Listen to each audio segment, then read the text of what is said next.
If you need to complete a timesheet or request payment for additional hours, you need to go to Submit Timesheets. So hover over Time and Expenses, click to Submit Timesheets to go into it. You then need to select the date in period. So we're going to go back to the 6th for this, then tab across. You can then select Add. Okay, you need to confirm the time code, so you can press the space bar to bring up the options here. The most commonly used codes are T005, irregular additional hours. This is for a one-off claim. Or there is T005R. This is for regular additional hours. This is where a pattern of claiming additional hours has started to emerge on a weekly, monthly, or quarterly basis. Or it may be that you are a casual worker, therefore it would be T004, which is plain time. Contracted staff must not use this code. It is usually the T005, T005R. If you're unsure which time code you need to use, please speak to your line manager first.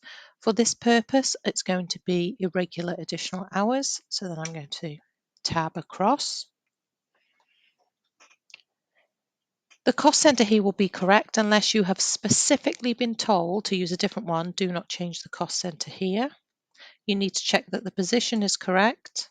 So if you have more than one position, then you may need to change it to whichever one it relates to. So then tab across again.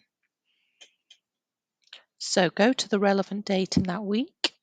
So here we're going to put in 5 hours. It's all done in hours, time unit. And then maybe there was 2 here, for example, tab across. So there it's 7 hours over. So you can click Save to save that. This has been saved. Until the status is changed from draft to ready, it will not go for approval.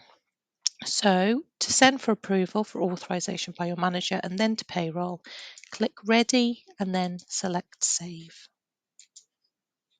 You can check the progress of your timesheets by clicking on the Time and Expenses tab on the Home dashboard to view the My Timesheets Last 90 Days report.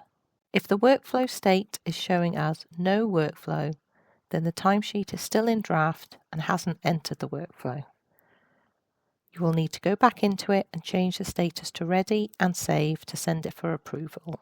If it is showing as Workflow in Progress, this means that the timesheet is with the approver, i.e. your line manager, awaiting approval. And if it says Finished, the timesheet has been approved and is with payroll for processing or has been processed by payroll.